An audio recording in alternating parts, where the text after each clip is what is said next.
An additional £250 million. What is that going to achieve? How does that fall into the totals that we're sending out there? Yeah, so actually the total is now £7.1 billion pledged to them from the United Kingdom.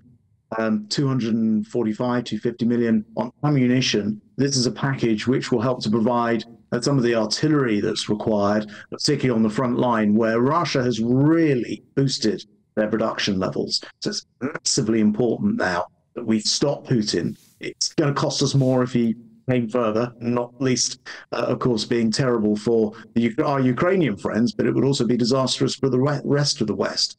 And this money is designed in this particular package today on the second anniversary is designed to help our Ukrainian friends fight him back. But it is just one very small part of our overall package. And in that film you were just showing, I should point out we've now trained 60,000 Ukrainian troops in this country going back from before the main war started. We can be incredibly proud of what we've done. No country, as President Zelensky said to me, has done more for Ukraine than the United Kingdom.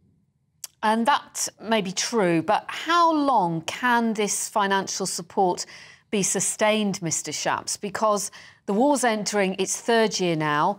There is no end in sight.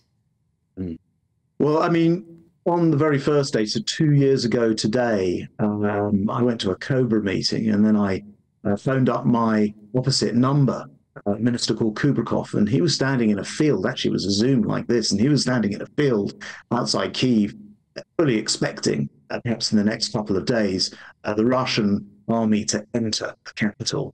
And here we are entering the third year, and that hasn't happened. You ask how long? I'm afraid the answer has to be as long as it takes. Can you imagine what would happen if we allowed the West, the civilized world, allow Putin to walk into his democratic neighbor, like Ukraine, take that over, and who here thinks that he would stop there, that he wouldn't carry on invading other countries? We've seen all this in Europe before, and we've also seen in the last week just how callous and ruthless Putin is. He murders his opponents in cold blood. The guy cannot be allowed to do this to the world, and that's why we're going to have to stand by Ukraine for as long as it takes. By the way, we also saw what happened with our energy prices. It's actually in our interests to do this as well as being the right thing to do. I mean, I know we've got to be careful about some of the details, but do we have a wider strategy here? Because, I mean, as we were talking to an expert yesterday who said it's not just Putin who seems to be an immovable force, but there's even concern now that actually he may almost just be the puppet of the people behind him. Yeah, there's got to be something besides military action going on, hasn't there, if we want to change things? Yes, and you'll be interested to hear, last week I met in Brussels at NATO, 52 countries in a sort of Ukraine defence contact group, discussing exactly those types of points, not just the immediate military assistance and the longer-term assistance, but also, you know, what does this mean? And not just, by the way, for Russia and Putin. And what does it mean for others watching this going on? A much more assertive China, North Korea, now nuclear armed, Iran, causing all those problems in the Middle East with their proxies. It's a much more complicated world. One of the reasons why we think it's so important to show that we don't just get bored and walk away because this has been going on for 2 years, and we'll be there right from the beginning and right through to the end. It's just interesting that you mentioned Russia, Iran, China, North Korea. I mean, Liz Truss, former Prime Minister, has been speaking at CPAC in the States, which is, you know, a sort of pretty hard right-wing demographic, if you like. She said we enabled Putin by not taking action early enough, but she also described Russia, Iran and China as our enemies. And I wonder what you make of that rhetoric, if it's helpful or not. Well, I think Putin is certainly our enemy. I don't think there's any doubt about that. North Korea don't abide by any of the international agreed world order rules.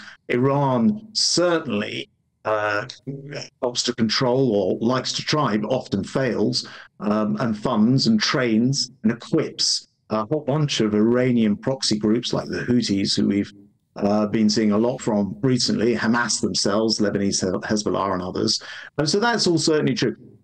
China, certainly much more assertive. 10 years ago, it looked like there was a sort of golden era, much more assertive in their approach. I wouldn't describe them as enemies, but I would describe the world's being in a much less stable form. And I made a speech about this in London at Lancaster House last month, where I talked about, unfortunately, we've moved from that sort of post-war to a sort of more pre-war world. That doesn't mean we're about to go to war. It just means we need to be much more assertive, in particular in making sure that we are ready to deter our adversaries. And that's why we've always spent above the 2% NATO minimum of GDP on our own defence, and we're making sure our plan is to go up to 2.5% in time.